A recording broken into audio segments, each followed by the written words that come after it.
ሊወጋሽ የሚችለው ያቀረብሽው ሰው ነው። ጓደኛ ምናምን ብለሽ ያቀረብሽው ሰው ነው።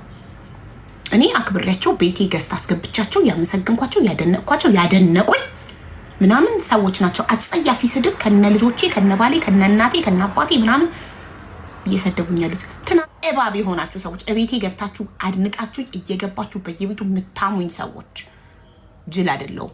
ስማርት ነኝ። ስማርት ስለሆንኩ ነው መልስ ማልሰጣችሁ። በጣም ስማርት ስለሆንኩ ነው። ፎከስ ራሴ ላይ ብቻ ትኩረት ስለማደርግ ነው። እሺ ተጣሉ ምስጥሩ እንዲ ከዛ በኋላ ነው የወጣው ምን እንዳደረጉኝ። አንድ ጓደኛ የነበረች እሷም ጎረቤቴ ናት። ድንገት ነው አንድ አካባቢ ነን፣ ጓደኛ ነን። እሷም ሌላ ሰው አግብታ የኔ አካባቢ ናት።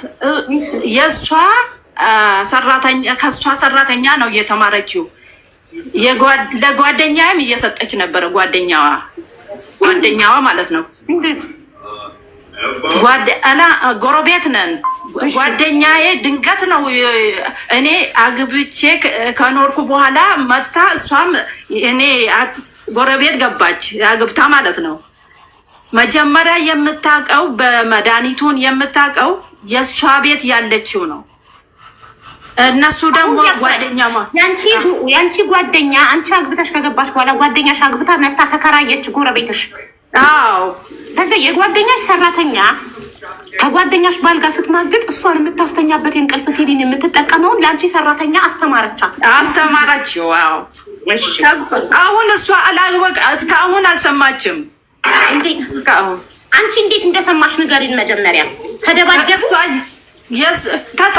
ተጣሉ። ከዛ በኋላ ምስጥሩ ወጣ እኮ አንቺ እንዴት እሷ ወጣች። የመጀመሪያዋ ወጣች ውጪ ላይ ተናገረች ለልጆች። የትኛዋ ስትናገር የልጅ እናቷ ወይስ ያችኛዋ? የልጅ እናቷ ወጣ ተናገረች ለውጪ ሰው። የመጀመሪያዋ ወጣች። ከዛ ሁለተኛዋ ውጪ ላይ ተናገረች። ከዛ እቺኛውን ተባረረች ሁለተኛዋ። ኦኬ ከዛ በኋላ ሰርተን ወጣን ማለት ነው። ቤት ሰርታችሁ ወጣችሁ? ክራይ ነው ወጣን፣ ከክራይ ቤት ማለት ነው። እሺ ወጣን። እሱ ለምዷል፣ አይቀመጥም። ታገስኩኝ፣ አየሁኝ፣ ሁሉ ነገር አየሁ፣ እየሰማሁኝ ዝም እላለሁ። መከርኩኝ፣ እምቢ አለ። ከዛ በኋላ መወሰን ጀመርኩኝ ማለት ነው። ወሰንኩኝ፣ እኔ ዝም አልኩኝ። ፕሮሰስ ጀመርኩኝ። 8 ዓመት ከሱ ጋር ተሰቃይቼ ከዛ በኋላ አዲስ አበባ መጣሁኝ፣ ከክፍለ ሀገር ማለት ነው። አዲስ አበባ መጥቼ አይኔን አሞኝ ነበረ። ኮምፒውተር ላይ ስለምሰራ አይኔን አሞኝ ነበረ። ከዛ ለመታከም መጥቼ ከዛ ፕሮሰስ ጀመርኩኝ። አልተሳካልኝም፣ ተመለስኩኝ። ተመልሼ ትንሽ ቆይቼ ደግሞ ቀጠሮ ነበረኝ በ6 ወር። ከዛ ቀጠሮ አለኝ ብዬ መጀመሪያ ተመረመርኩ። ከሁሉም ብዙ ሰው ጋር ስለሚሄድ በኤችአይቪ ከተያዝኩኝ መምጣት አልችልም እዚህ። ስለዚህ መጀመሪያ ቼክ ማድረግ አለብኝ ብዬ እዛ ቼክ አደረግኩኝ። ከዛ በቃ ፕሮሰሱን ጨረስኩኝ። እኔ ሰኞ ይመጣለሁ ብዬ ለሱ እሁድ እዚህ መጣሁኝ፣ ዱባይ ማለት ነው። ጠፍቼ መጣሁ። እሱ የአረብ ሀገር ፕሮሰስ እንደጀመርሽ አያውቅም። አይንሽን ልትታከም አዲስ አበባ እንደሄድሽ ነበር። ሰምቷል ካልኩኝ ማለት ነው። ሰው ነገረው። ከዛ በኋላ ካድኩኝ። አዎ እሺ። ከዛ በኋላ እኔ ሰኞ ይመጣለሁ ብዬ ይሁድ እዚህ መጣሁኝ ማለት ነው። ከዛ በኋላ አልተመለስኩም። እሺ እንደመጣሽ ምን አልሽው? እኔ በቃ ፕሌን ገብቼ እንዳጠብቀኝ እኔ ሂጃለሁ ብዬ ነገርኩኝ ማለት ነው። ከዛ አበደ። ስንት ነገር አሳልፌ ነው ቁጭ ያልኩ። ለቤተሰቦች አልናገርም፣ ለሁሉም ምን ሆነሽ ነው? ሁሉም በቃ ታማ ነው ተደብድባ ነው ምን እያሉ በቃ እኔ ከቤተሰቦች ርቄ ሰው እንዳይሰማኝ ብዬ ዝም አልኩኝ። ከዛ በኋላ ወሰንኩኝ። ማለምን እኔ ወድጄ ስላመጣሁኝ ቤተሰቦቼ ለምን እገባሉ እዚህ ውስጥ? እኔ መወሰን አለብኝ። እምቢ ካልኩኝ ምን ያደርጋሉ እነሱ? ምንም ማድረግ አይችሉም። ስለዚህ ራሴ መወሰን አለብኝ። ለዚህ በቃ እኔ ወስኜ እኔ መውጣት አለብኝ እንጂ ቤተሰቦቼ ካስገባሁኝ ችግር ውስጥ ሊገቡ ይችላሉ። ስለዚህ ልጆቼ 3 ወለድኩኝ። ከዛ በኋላ ነው 2 ወለድኩኝ። 3 ገና ከመጀመሪያው ልጅ እኮ ነው እሱ መማገጥ የጀመረው። አዎ እሱ እኔ አላውቅም፣ አልሰማሁም። ከዛ በኋላ እርጉዝ ሆንኩኝ። ከዛ በቃ ወለድኩኝ። 3 ወንዶች ወለድኩኝ።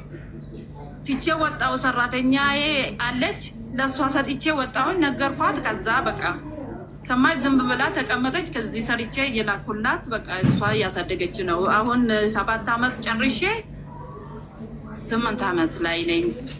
ብር ልክልኪው ለሰራተኛሽ ነው? አዎ ለእሷ ልካለሁ፣ ምግብ ምናምን ለልጆቼ ትምህርት ቤት። እሱ አዲስ ቀጠርኩኝ እኮ እነሱ ተባረሩ። አዲስ አመጣሁኝ። ጥሩ ናት እሷ።